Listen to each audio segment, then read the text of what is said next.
अस्सलाम वालेकुम my dear subscribers, आपके सामने एक और एपिसोड लेके आए हैं शाहीन अफरीदी की। शाहीन अफरीदी ने प्रेस कॉन्फ्रेंस तो कर दिया है, लेकिन क्या चवले मारी, क्या सही बातें की, ये हम रिजवानुल हक साहब से पूछेंगे। और मेरे साथ उस्मान शाहिद और हमारे एक खूबसूरत इंसान हैं अबू बकर, हमारी टीम का हिस्सा। तो जी रिजवान साहब, क्या चवले मारी हैं शाहीन अफरीदी ने? मुझे तो ज़रा नहीं पसंद आई। नहीं, मैं वैसे समझता हूँ कि मतलब उनसे बीच में आसान सवाल भी पूछे गए और वो तो वो टफ पेड़ थे। टफ क्वेश्चन भी पूछे गए, लेकिन उन्होंने ऐसे लग रहा था जैसे वो प्री प्रिपेयर्ड थे। उन क्वेश्चंस को एक्सपेक्ट कर रहे थे कि ऐसे ही आएंगे। जैसे आप एक्सपेक्ट कर सकते हैं कि बाबर एक्स कैप्टन थे, तो उनसे ऑब्वियसली बाबर के बारे में पूछा जाता। फिर बाबर की पोजीशन के बारे में पूछा गया कि रिजवान और बाबर की पोजीशन को छेड़ा गया है, उसके ऊपर भी उन्होंने डॉज दिया। और इस तरह ये पूछा गया कि आपकी जो स्पीड है वो कम हो गई है, 130 तक आ गई है, उसके ऊपर भी उन्होंने गोलमोल सा जवाब दे दिया। तो अली, मैं ये कहूंगा कि ओवरऑल कॉन्टेक्स्ट में लगता ही है कि उनकी पहले ही किसी ने कोचिंग कर दी थी कि आपने ऐसे जवाब। हाँ जी, आप बताएं किसने कोचिंग की थी? मुझे पता है, लेकिन हमारे नाज़रीन को बताएं। मैं नॉर्मली आप लोग बाबर की प्रेस कॉन्फ्रेंस भी देखते रहे हैं। उससे पहले पाकिस्तानी कैप्टन जो पहले कैप्टन होते थे उनकी प्रेस कॉन्फ्रेंस आप लोगों ने देखी होंगी। जितनी कल रिग्ड किस्म की प्रेस कॉन्फ्रेंस कल लगी है ना, कभी नहीं लगी। मैं सीरियसली बताऊं तो मैं मतलब शायद मैं गलत मतलब ये पाकिस्तानी इलेक्शन थे या मैं उस्मान बता दूं, मैं गलत हो सकता हूं।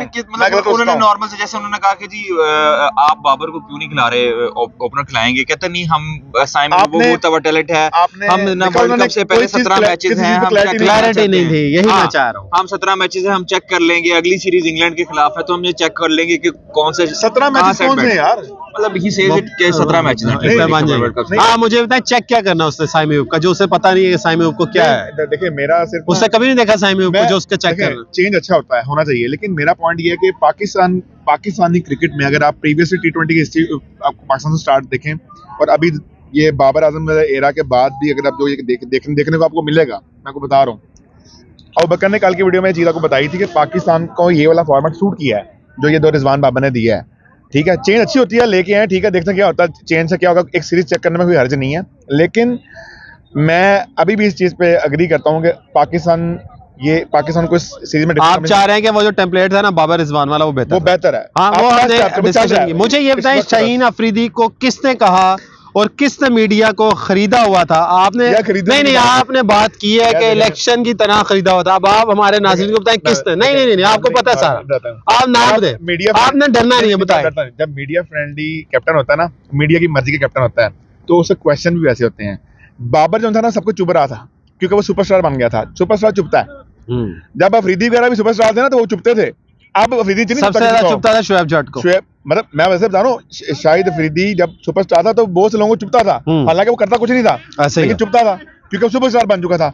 बाबर तो करता भी है, प्रॉब्लम ये है, तो उनका बस उनको जवाब नहीं मिल रहे थे। अब बाबर साइड पे हुआ है, उनकी मर्जी के कैप्टन आ गए हैं, कराची की मीडिया की मर्जी के दोनों कप्तान आ गए हैं।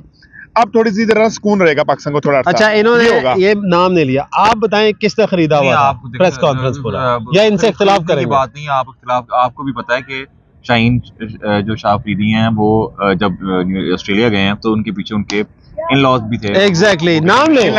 Why you are afraid कि शाहिद अफरीदी ने सारा काम कराया? खरीदा नहीं हुआ। आप ये देखें, मैं प्रिपेयर्ड थे कि उनको ये भी पता था कि जैसे मीडिया में कहा गया जी आपने तीसरा टेस्ट मैच नहीं खेला। उनसे पूछा गया कि आपने तीसरा टेस्ट मैच क्यों नहीं खेला, तो उन्होंने कहा जी वर्कलोड मैनेजमेंट थी।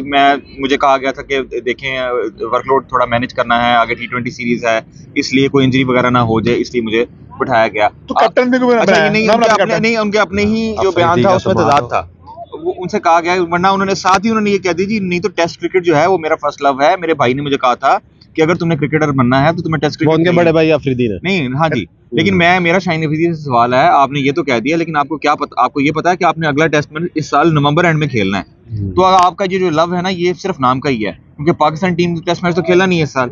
तो मेरा ख्याल है कि ये बिल्कुल नपत जवाब थे। और जैसा कि अली आप कह रहे हैं, बिल्कुल यही बात है कि वो अपनी ट्यूनिंग करवा कर आए हुए थे। एग्जैक्टली। और मेरा ख्याल है मीडिया को क्वेश्चंस भी गए थे जो वहां प्रेस कॉन्फ्रेंस कर रहे थे, उन्हें पर्चियां गई हुई थी, ये क्वेश्चन पूछते हैं और ये इसके अलावा नहीं पूछते। मर्जी का मीडिया, वो आप बिल्कुल सही कह रहे हैं। तो फिर ऐसे ही होता है। बाबर से आप देखें कितने क्वेश्चन, मर्जी का मीडिया तो नहीं आप कह सकते, क्योंकि उसमें फॉरेन मीडिया ने कितने क्वेश्चन किए। अच्छा उस्मान, उसमें उन्होंने एंड पे क्वेश्चन इतने नहीं किए, लेकिन आप ये सोचेंगे ये सारे क्वेश्चन है जो कि मेरा ख्याल है कि शाहीन अफरीदी को पहले ही पता होगा कि मुझसे किए जाएंगे।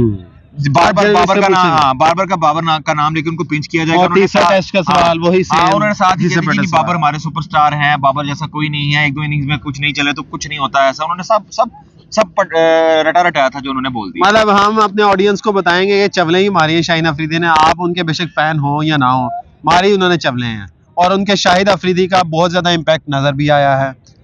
यार नेचुरल था, होना था ऐसा। तो रिजवान पे कोई क्वेश्चन नहीं हुआ? नहीं रिजवान, हालांकि होना चाहिए था। जरूर कहा कि बाबर और रिजवान की जोड़ी दुनिया की बेस्ट जोड़ी है। हाँ, इसलिए हम तोड़ रहे हैं। हाँ, क्योंकि वो बेस्ट जोड़ी थी, हम सब बर्दाश्त नहीं हो रहा, और शाहीन अफरीदी चाह रहे हैं कि मैं ओपन करूं। मैं थोड़ा बताता हूँ। देखिए, इंडिया के जो प्लेयर था केएल राहुल और रोहित शर्मा, ऑल्दो वो वर्ल्ड कप में फ्लॉप हुए, लेकिन उससे पहले उनकी बहुत सारी सेंचुरी शराकतें थी, बहुत सारी 50 शराकतें थी, मतलब उनका एवरेज बड़ी अच्छी है, जिसको बाबर और रिजवान ने सरपास किया था। बिल्कुल सही। लेकिन इंडिया ने भी फाइनली उनको चेंज किया है फ्लॉप करने के बाद, और मतलब ऑब्वियसली थोड़ा ये जोड़ी फ्लॉप कब हुई है? मुझे समझ नहीं आ रहा। मैं थोड़ा इस बात से एग्री करता हूँ कि मेरा ख्याल है कि T20 ऐसा फॉर्मेट है, इसमें एक्सपेरिमेंटेशन में कोई प्रॉब्लम नहीं है, ठीक है ना। ये लॉन्ग फॉर्मेट नहीं है, लंबा फॉर्मेट नहीं है जिसमें एक प्लेयर टेस्ट हो, इसमें आप कर सकते हैं, एक्सपेरिमेंट वगैरह हो सकते हैं। लेकिन पाकिस्तान का प्रॉब्लम इस वक्त एक्सपेरिमेंटेशन नहीं है, पाकिस्तान में शाहीन को कप्तान बनाना और बाबर को टारगेट करना, इसके पीछे सारी ये चीजें हैं। आप ये मत समझिए ये किसी पाकिस्तान की बेहतरी के लिए ये इस तरह सोच रहे हैं, कुछ नहीं, ये सब कुछ ऐसा है इसमें शामिल है। और ये देखें इसमें सारे वो आपके पुराने एक्स प्लेयर्स हैं, वो कहीं ना कहीं से पीछे से ट्यून करते हैं और उनके साथ पहुंचे हुए हैं। अभी शाहिद अफरीदी इधर ऑस्ट्रेलिया में बैठे हैं, अभी आप देखिएगा ऐसे शराब जब थे कि पीछे थे। इसमें ना किस्सा सुना चाहूंगा आप लोगों को, थोड़ा सा मुख्तसर करके थोड़ा छोटा कीजिएगा। नाज़रीन आपको याद होगा जब यासिर शाह पाकिस्तान टीम की तरफ खेल रहे थे और वो अब्दुल कादिर का रिकॉर्ड सरपास करने वाले थे, आपने देखा कि उनको उस वक्त 1 साल का बीच में रेस्ट दे दिया गया। एग्जैक्टली, कहते हैं थक गए, बहुत से अब्दुल कादिर जिंदा थे उनको, और ये बातें आई भी थी मीडिया में कि अब्दुल कादिर क्योंकि बैकएंड पे पीसीबी कर रहे थे, ताकि वो तोड़ ना सके रिकॉर्ड को, ब्रेक कि वो सरपास ना कर ले। हालांकि ऐसी कोई चीज नहीं होती इसमें, लेकिन इस तरह की चीजें पाकिस्तान में होती हैं, पाकिस्तान में तो है। तो हमारे एक्सपर्ट ये कह रहे हैं कि भाई हक बजाने हैं कि शाहीन अफरीदी ने 2 नंबर प्रेस कॉन्फ्रेंस की है, बिल्कुल कॉपी पेस्ट ही नहीं है। मुझे बोलने दें, आपने बोल लिया, मुझे ही बोलने दें।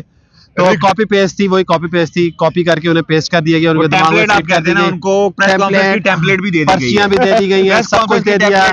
तो ये आपका नया कप्तान है, इससे तो 1000 गुना बेहतर थे बाबर आजम। आपसे फिर मिलेंगे, अल्लाह हाफिज़।